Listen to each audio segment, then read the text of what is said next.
Assalamualaikum warahmatullahi wabarakatuh. Sobat Radio Malam yang dimuliakan Allah, semoga kita dalam keadaan sehat walafiat. Amin ya robbal alamin. Abu Nawas lolos dari siasat busuk pemilik warung makan. Dikisahkan, Abu Nawas sering bepergian keluar kota untuk tujuan berdagang. Di kota tersebut, Abu Nawas sering mampir di warung makan langganannya.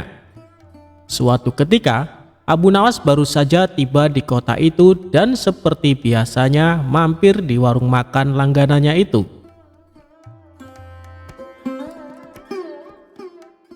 Aku pesan 1 ayam dan 2 butir telur, tapi bayarnya kalau dagangannya sudah terjual habis. Boleh tidak? Tanya Abu Nawas. Silahkan Abu Nawas, kamu kan langganan di warung ini. Tentu saja boleh, jawab pemilik warung. Ketika selesai makan, ia pun pergi untuk menjual dagangannya.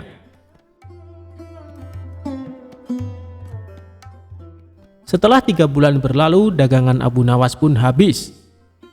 Kemudian Abu Nawas pergi mendatangi kembali warung makan langganannya. Aku pesan makanan seperti dulu, 1 porsi ayam dan 2 butir telur, ucap Abu Nawas. Setelah Abu Nawas selesai makan, ia pun berkata, aku minta total tagihannya. Jangan lupa digabung dengan tagihan 3 bulan yang lalu, kata Abu Nawas.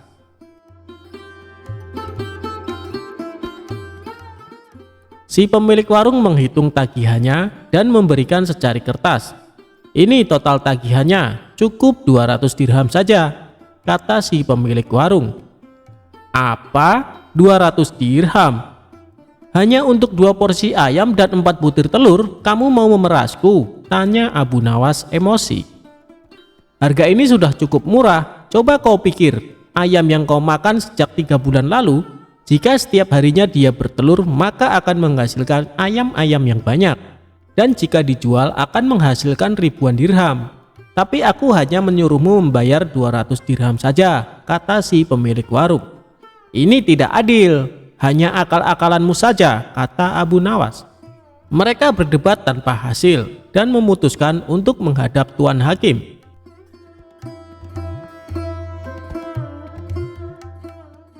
Ketika keduanya menemui hakim, ternyata hakim berpihak kepada pemilik warung. Lalu hakim bertanya, apakah kalian berdua menyepakati harga sejak 3 bulan yang lalu? Tanya Tuan Hakim. Tidak Tuan Hakim, jawab Abu Nawas.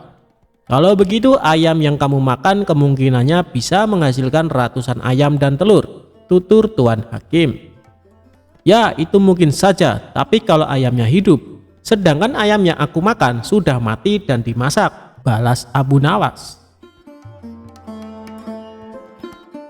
Namun pendapat Abu Nawas tidak dihiraukan oleh Tuan Hakim karena ia cenderung memihak pada pemilik warung.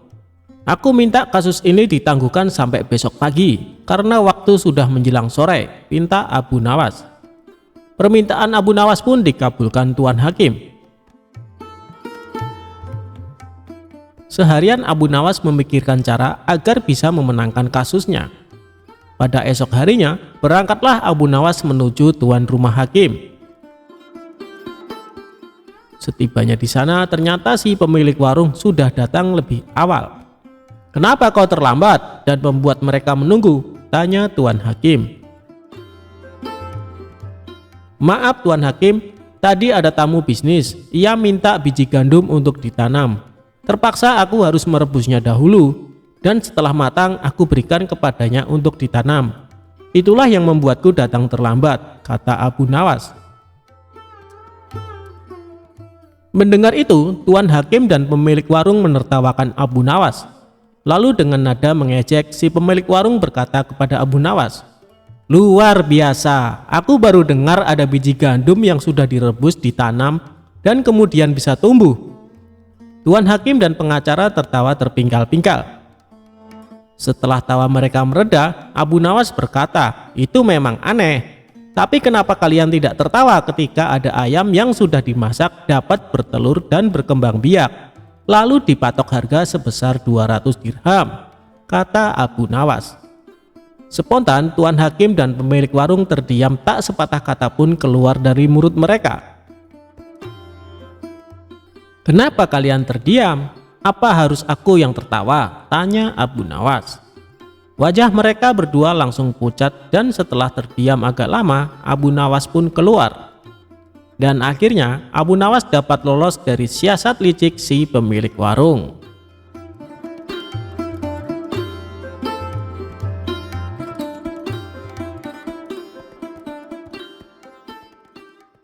Kecerdikan Abu Nawas menangkap matahari. Cerita sufi kali ini mengisahkan kecerdikan atau kecerdasan Abu Nawas menangkap matahari dalam sebuah sayembara. Abu Nawas adalah seorang pujangga pada masa Khalifah Harun al-Rasyid. Ia termasuk salah seorang penyair yang sangat melegenda pada zaman itu. Pada suatu saat, Baginda Raja ingin membuat rakyatnya bahagia. Pasalnya, rakyat mengeluhkan kepada Raja tentang betapa panasnya terik matahari kala itu. Karena itu, Raja mengadakan sayembara untuk menangkap matahari. Namun hingga memasuki waktu yang ditentukan, tak ada seorang pun yang menyatakan kesanggupannya menangkap matahari. Sang Raja pun lalu langsung menunjuk si cerdik Abu Nawas untuk menangani hal ini. "Cepat, panggil Abu Nawas kemari. Ada tugas penting yang harus dilakukan," perintah Baginda Raja kepada beberapa pengawalnya. Singkat cerita, datanglah Abu Nawas menghadap Baginda Raja. "Ampun Paduka yang mulia, ada apa gerangan Paduka memanggil hamba?" tanya Abu Nawas. "Begini Abu Nawas, beberapa hari ini saya mendapatkan banyak pengaduan dari rakyatku," jawab Baginda Raja. "Kalau boleh tahu apa pengaduan mereka Paduka yang mulia? Barangkali hamba bisa membantu," balas Abu Nawas. Raja akhirnya menceritakan apa yang dikeluhkan masyarakat akhir-akhir ini. Kemudian Abu Nawas menanyakan apa yang dikehendaki oleh sang raja dengan kondisi seperti itu. Raja pun kemudian menceritakan idenya untuk menangkap matahari dan menunjuk Abu Nawas untuk melakukannya. "Bagaimana kalau matahari ditangkap saja, Abu Nawas? Dan orang yang pantas untuk melakukan pekerjaan itu adalah kamu," ujar Baginda Raja. Mendengar perintah Baginda Raja, Abu Nawas langsung tertunduk lemas. "Apa tidak ada cara lain Paduka? Misalnya mereka diliburkan dulu dalam bekerja di ladang," kata Abu Nawas mengusulkan. Usulan Abu Nawas ternyata tidak diterima oleh sang raja. Karena jika mereka diliburkan, mereka tidak bisa makan. "Tidak bisa Abu Nawas. Kalau mereka libur berladang, lalu mereka mau makan apa? Jalan satu-satunya matahari harus ditangkap," balas Baginda Raja. Abu Nawas hanya terdiam. Dalam hati ia berkata, mungkin menangkap matahari pekerjaan yang mustahil dilakukan. Namun karena ini adalah titah raja, mau tidak mau Abu Nawas harus menerimanya. "Sekarang kamu pulang dulu Abu Nawas, dan besok kamu harus kembali ke sini untuk menangkap matahari. Kalau kamu tidak bisa melakukannya, kamu akan menerima hukuman," tegas sang raja. Setibanya di rumah, Abu Nawas terus memikirkan cara supaya ia bisa lepas dari hukuman. Ia terus memutar otaknya hingga tengah malam. "Lebih baik aku sholat isya dulu, nanti aku malah ketiduran," pikir Abu Nawas. Ia pun kemudian menuju kolam untuk mengambil air wudhu. Saat ia hendak mengambil air, bayangan dirinya ada di dalam air tersebut. Disitulah akhirnya Abu Nawas mendapatkan ide untuk menangkap matahari. Esok paginya dengan wajah ceria, Abu Nawas pergi ke istana menghadap Baginda Raja. "Hai Abu Nawas, apakah kamu sudah siap menangkap matahari?" tanya Baginda Raja. "Saya sudah siap Paduka, tapi saya minta disediakan peralatannya untuk menangkapnya," jawab Abu Nawas. "Apa yang kau butuhkan? Katakan padaku," balas Baginda Raja. Abu Nawas kemudian meminta sesuatu yang perlu disiapkan untuk menangkap matahari. "Saya minta ember yang berisi air," dan juga kantong besar yang tidak bocor, pinta Abu Nawas. Setelah peralatan dipersiapkan, Abu Nawas mengajak salah satu menteri ke tengah lapangan. "Kamu lihat kan matahari itu?" kata Abu Nawas sambil menunjuk bayangan matahari yang berada di dalam ember berisi air. "Sekarang akan aku masukkan ke dalam kantong ini," ucap Abu Nawas sambil memasukkan air yang berada di dalam ember. Sang menteri lantas menghadap pada sang raja untuk mengkonfirmasi pekerjaan yang sudah dilakukan Abu Nawas. Sang raja tentu belum percaya, sebab panas matahari masih terasa menyengat. "Baiklah, sekarang perintahkan pada Abu Nawas untuk membungkus matahari itu dan bawakan padaku," titah Baginda Raja. Kemudian para menteri memanggil Abu Nawas untuk menghampiri Baginda Raja dengan membawa kantong berisi air. "Paduka yang mulia, mataharinya sudah aku bungkus dalam kantong ini," tutur Abu Nawas. "Hai Abu Nawas, coba kamu lihat keluar. Mataharinya masih ada dan aku juga masih merasakan panasnya," sanggah Baginda Raja. "Tak percaya benar yang mulia, tapi sesungguhnya itu matahari kedua," timpal Abu Nawas. "Yang benar saja kamu, hanya ada satu matahari di dunia ini," sahut Baginda Raja. "Paduka Raja memang benar. Jadi ketika matahari berhasil saya tangkap, dunia menjadi gelap gulita. Lalu Allah langsung menggantikannya dengan matahari yang baru," ujar Abu Nawas. Baginda Raja kemudian memastikan apakah isi kantong besar tersebut berisi matahari atau tidak. Ia pun membuka kantong tersebut, ternyata isinya hanya air. "Mana mataharinya Abu Nawas? Kamu jangan mengerjai saya," herdik Baginda Raja. "Paduka membukanya jangan di dalam ruangan, karena matahari paling tidak suka dengan ruangan tertutup. Pasti dia tidak akan menampakkan dirinya," jawab Abu Nawas beralasan. "Matahari hanya mau menampakkan dirinya kalau dia melihat ada saudaranya di atas," ujar Abu Nawas. Lalu Abu Nawas mengajak Baginda ke tengah lapangan dengan membawa kantongnya yang berisi air. "Ini saya buka kantongnya Baginda. Tuh kan ada mataharinya," tutur Abu Nawas sambil menunjukkan kepada Baginda Raja. Baginda Raja hanya bisa geleng-geleng kepala dengan kecerdikan Abu Nawas. Itulah kisah cerdik Abu Nawas menangkap matahari. Semoga terhibur.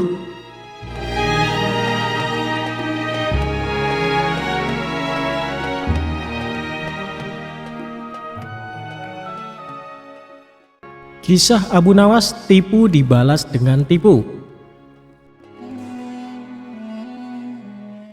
Ada seorang yogis atau ahli yoga mengajak seorang pendeta bersekongkol akan memperdaya Abu Nawas. Setelah mereka mencapai kata sepakat, mereka berangkat menemui Abu Nawas di kediamannya. Ketika mereka datang, Abu Nawas sedang melakukan sholat duha. Setelah dipersilahkan masuk oleh istri Abu Nawas, mereka masuk dan menunggu sambil berbincang-bincang santai. Seusai sholat, Abu Nawas menyambut mereka. Abu Nawas dan para tamunya bercakap-cakap sejenak. "Kami sebenarnya ingin mengajak engkau melakukan pengembaraan suci. Kalau engkau tidak keberatan, bergabunglah bersama kami," kata ahli yoga. "Dengan senang hati. Lalu kapan rencananya?" tanya Abu Nawas polos. "Besok pagi," kata pendeta. "Baiklah, kalau begitu kita bertemu di warung teh besok," kata Abu Nawas menyanggupi. Hari berikutnya mereka berangkat bersama. Abu Nawas menggunakan jubah seorang sufi, ahli yoga dan pendeta memakai seragam keagamaan mereka masing-masing. Di tengah jalan mereka mulai diserang rasa lapar karena mereka memang sengaja tidak membawa bekal. "Hei Abu Nawas, bagaimana kalau engkau saja yang mengumpulkan derma guna membeli makanan untuk kita bertiga? Karena kami akan mengadakan kebaktian," kata pendeta. Tanpa banyak bicara, Abu Nawas berangkat mencari dan mengumpulkan derma dari dusun satu ke dusun yang lain. Setelah derma terkumpul, Abu Nawas membeli makanan yang cukup untuk 3 orang. Abu Nawas kembali ke pendeta dan ahli yoga Dengan membawa makanan karena sudah tak sanggup menahan rasa lapar, Abu Nawas berkata kepada mereka, "Mari segera kita bagi makanan ini sekarang juga," kata Abu Nawas. "Jangan sekarang, kami sedang berpuasa," kata ahli yoga. "Tetapi aku hanya menginginkan bagianku saja, sedangkan bagian kalian terserah pada kalian," kata Abu Nawas menawarkan jalan keluar.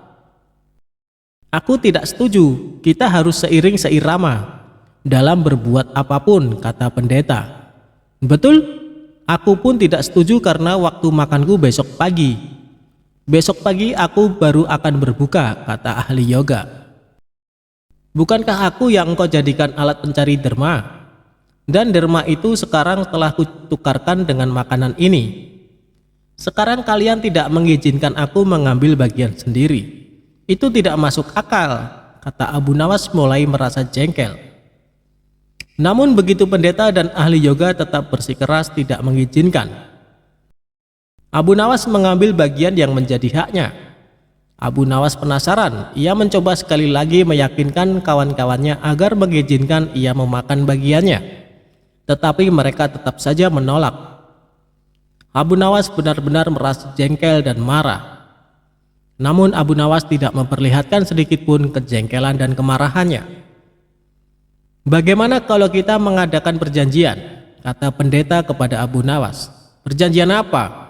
tanya Abu Nawas. "Kita adakan lomba. Barang siapa di antara kita bermimpi paling indah, maka ia akan mendapat bagian yang terbanyak. Dan yang kedua lebih sedikit. Dan yang terburuk akan mendapat paling sedikit," pendeta itu menjelaskannya. Abu Nawas setuju. Ia tidak memberi komentar apa-apa. Malam semakin larut, embun mulai turun ke bumi. Pendeta dan ahli yoga mulai mengantuk dan tidur. Abu Nawas tidak bisa tidur, ia hanya berpura-pura tidur. Setelah merasa yakin kawan-kawannya sudah terlelap, Abu Nawas menghampiri makanan itu. Tanpa berpikir dua kali, Abu Nawas memakan habis makanan itu hingga tidak tersisa sedikit pun.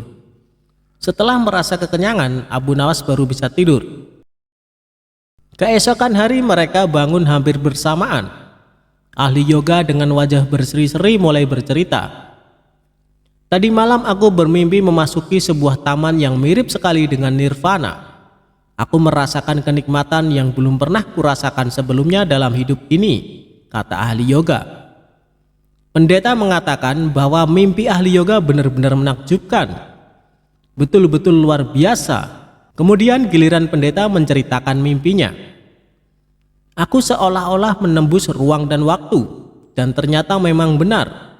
Aku secara tidak sengaja berhasil menyusup ke masa silam, di mana pendiri agamaku masih hidup. Aku bertemu dengan beliau, dan yang lebih membahagiakan lagi adalah aku diberkatinya," kata pendeta dengan wajah berseri-seri. Ahli yoga juga memuji-muji kehebatan mimpi pendeta. Abu Nawas hanya diam. Ia bahkan tidak merasa tertarik sedikit pun. Karena Abu Nawas belum juga buka mulut, pendeta dan ahli yoga mulai tidak sabar untuk tidak menanyakan mimpi Abu Nawas. "Kalian tentu tahu Nabi Daud alaihissalam. Beliau adalah seorang nabi yang ahli berpuasa. Tadi malam aku bermimpi berbincang-bincang dengan beliau. Beliau menanyakan apakah aku berpuasa atau tidak. Aku katakan, aku berpuasa karena aku memang tidak makan sejak dini hari. Kemudian beliau menyuruhku segera berbuka karena hari sudah malam. Tentu saja aku tidak benar-benar mengabaikan perintah beliau. Aku segera bangun dari tidur dan langsung menghabiskan makanan itu," kata Abu Nawas tanpa perasaan bersalah sedikit pun. Sambil menahan rasa lapar yang menyayat-nyayat, pendeta dan ahli yoga saling berpandangan satu sama lain. Kejengkelan Abu Nawas terobati. Kini mereka sadar bahwa tidak ada gunanya coba-coba mempermainkan Abu Nawas. Pasti hanya akan mendapat celaka sendiri.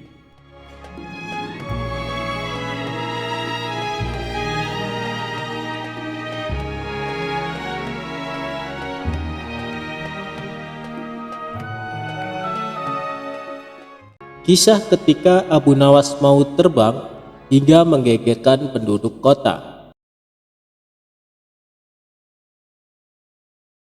Abu Nawas seolah tidak kehabisan akal dalam membuat sensasi publik. Tidak jarang pula dengan kecerdikannya itu, Abu Nawas mengkritik raja dan memberi nasihat kepada khalayak luas. Suatu hari, Abu Nawas sesumbar kalau dirinya ingin terbang. Sontak pernyataan Abu Nawas itu menyebar ke penjuru kota dan menjadi bahan pergunjingan semua orang. Banyak dari penduduk kota yang menganggap Abu Nawas gila dan tidak mungkin bisa melakukan niatnya. Kabar Abu Nawas mau terbang ini pun sampai ke telinga Baginda Raja. Sang raja kemudian langsung memanggil Abu Nawas ke istana untuk dimintai keterangannya. "Wahai Abu Nawas, benarkah engkau ingin terbang?" tanya Baginda Raja. "Benar Baginda, hamba ingin terbang. Besok Jumat silakan datang bersama penduduk lainnya untuk menyaksikan hamba yang ingin terbang jika masih ragu," jawab Abu Nawas dengan santainya. "Baiklah jika begitu. Tetapi jika engkau berbohong, maka bersiaplah untuk menanggung hukumannya." Saat hari yang dijanjikan tiba, Abu Nawas naik ke sebuah gedung yang tinggi. Orang-orang telah menantikannya. Banyak yang ragu dengan kemampuan Abu Nawas untuk terbang layaknya burung. Setelah lapangan sudah penuh sesak, Abu Nawas perlahan mulai mengepakkan tangannya dari atas gedung layaknya burung. Tingkah Abu Nawas ini pun mengundang reaksi penonton. Salah seorang penonton berkata, "Hei Abu Nawas, engkau telah membohongi kami. Kau tidak bisa terbang, maka engkau layak mendapat hukuman." Mendengar teriakan itu, Abu Nawas dengan sigap menjelaskan apa yang ia lakukan. "Dengarlah saudara-saudara, aku hanya mengatakan kalau aku ini mau terbang, bukan mengatakan aku bisa terbang. Bukankah dari tadi aku memang mau terbang?" Penonton yang sudah berkumpul itu pun sadar bahwa memang kepakan tangan Abu Nawas menunjukkan bahwa ia hanya mau terbang, bukan bisa terbang. Itulah mengapa kalian harus hati-hati dalam menerima suatu berita. Jangan langsung ditelan mentah-mentah, lanjut Abu Nawas. Karena tingkah Abu Nawas itu, Baginda Raja kemudian paham dan tidak menjatuhkan hukuman kepada salah satu rakyatnya itu. Begitulah Abu Nawas dengan segala kecerdikannya.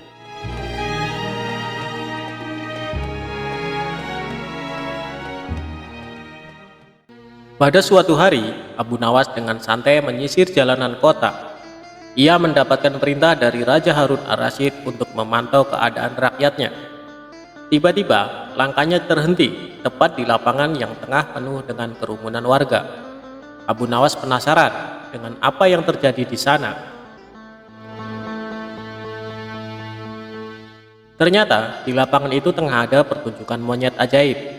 Monyet ajaib ini dapat memahami bahasa manusia dan hanya patuh pada perintah tuannya saja. Dengan sombong sang tuan mengadakan sayembara dengan hadiah beberapa keping emas.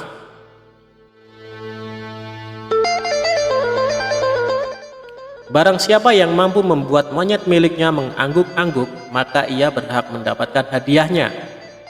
Banyak warga telah mencoba dengan berbagai macam cara, tapi si monyet tak juga berhasil ditaklukkan. Hal ini semakin membuat Abu Nawas penasaran. Akhirnya Abu Nawas maju ke depan untuk mencobanya. Abu Nawas memberikan beberapa pertanyaan kepada si monyet. "Hei monyet, tahukah engkau siapa aku?" Monyet pun menggelengkan kepala. "Apakah engkau takut pada tuanmu?" pancing Abu Nawas. Si monyet pun tetap diam dan tidak menganggukkan kepala. "Oh, ternyata kamu tidak takut ya pada tuanmu," sahut Abu Nawas.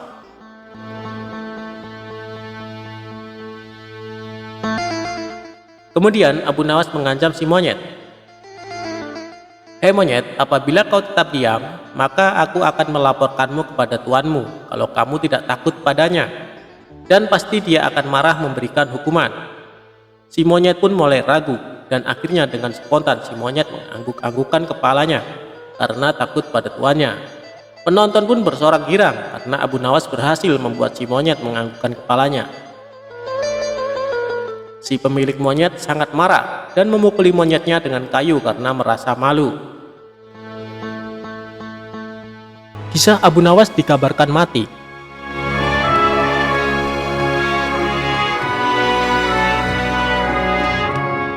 Setelah kejadian Abu Nawas menjual Baginda Raja menjadi budak, Baginda Raja pulang ke istana dan langsung memerintahkan para prajuritnya menangkap Abu Nawas. Tetapi Abu Nawas telah hilang entah kemana, karena ia tahu sedang diburu para prajurit kerajaan. Dan setelah ia tahu para prajurit kerajaan sudah meninggalkan rumahnya, Abu Nawas baru berani pulang ke rumah. "Suamiku, para prajurit kerajaan tadi pagi mencarimu." "Ya istriku, ini urusan gawat. Aku baru saja menjual Sultan Harun ar-Rasyid menjadi budak." "Apa?" tanya sang istri. "Raja kujadikan budak. Kenapa kau lakukan itu, suamiku?" "Supaya dia tahu di negerinya ada praktek jual beli budak, dan jadi budak itu sengsara." "Sebenarnya maksudmu baik, tapi Baginda pasti marah. Buktinya para prajurit diperintahkan untuk menangkapmu." "Menurutmu apa yang akan dilakukan Sultan Harun ar-Rasyid kepadaku?" "Pasti kau akan dihukum berat." "Gawat, aku akan mengerahkan ilmu yang kusimpan." Abu Nawas masuk ke dalam. Ia mengambil air wudhu, lalu mendirikan sholat 2 rakaat. Setelah itu Abu Nawas berpesan kepada istrinya apa yang harus dikatakan bila Baginda datang.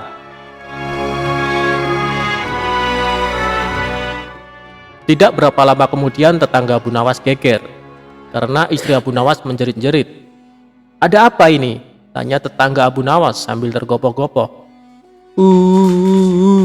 Suamiku mati." "Hah? Abu Nawas mati?" "Iya." Kini kabar kematian Abu Nawas tersebar ke seluruh pelosok negeri. Baginda yang mendengar kabar tersebut pun terkejut. Kemarahan dan kegeraman beliau agak susut mengingat Abu Nawas adalah orang yang paling pintar, menyenangkan dan menghibur Baginda Raja. Baginda Raja beserta beberapa pegawai dan seorang tabib istana segera menuju rumah Abu Nawas. Tabib segera memeriksa Abu Nawas. Sesaat kemudian ia memberi laporan kepada Baginda bahwa Abu Nawas memang telah mati beberapa jam yang lalu. Setelah melihat sendiri tubuh Abu Nawas terbujur kaku tak berdaya, Baginda Raja merasa terharu dan meneteskan air mata. Beliau bertanya kepada istri Abu Nawas, "Adakah pesan terakhir Abu Nawas untukku?" "Ada Paduka yang mulia," kata istri Abu Nawas sambil menangis. "Katakanlah," kata Baginda Raja. "Suami hamba Abu Nawas memohon sudilah kiranya Baginda Raja mengampuni semua kesalahannya, dunia akhirat, di depan rakyat," kata istri Abu Nawas terbata-bata. "Baiklah kalau itu permintaan Abu Nawas," kata Baginda Raja menyanggupi. Jenazah Abu Nawas diusung di atas keranda, kemudian Baginda Raja mengumpulkan rakyat di tanah lapang. Beliau berkata, "Wahai rakyatku, dengarkanlah bahwa hari ini aku, Sultan Harun ar-Rasyid, telah memaafkan segala kesalahan Abu Nawas yang telah diperbuat terhadap diriku dari dunia hingga akhirat, dan kalianlah sebagai saksinya." Tiba-tiba dari dalam keranda yang terbungkus kain hijau terdengar suara keras, "Syukur!" Seketika pengusung jenazah ketakutan, apalagi melihat Abu Nawas bangkit berdiri seperti mayat hidup. Seketika rakyat yang berkumpul lari tunggang langgang, bertubrukan, dan banyak yang jatuh terkilir. Abu Nawas sendiri segera berjalan ke hadapan Baginda. Pakaiannya yang putih-putih bikin Baginda gemeter juga. Kau sebenarnya mayat hidup atau memang kau hidup lagi?" tanya Baginda dengan gemetar. "Hamba masih hidup, tuanku. Hamba mengucapkan terima kasih yang tak terhingga atas pengampunan tuanku." "Jadi kau masih hidup?"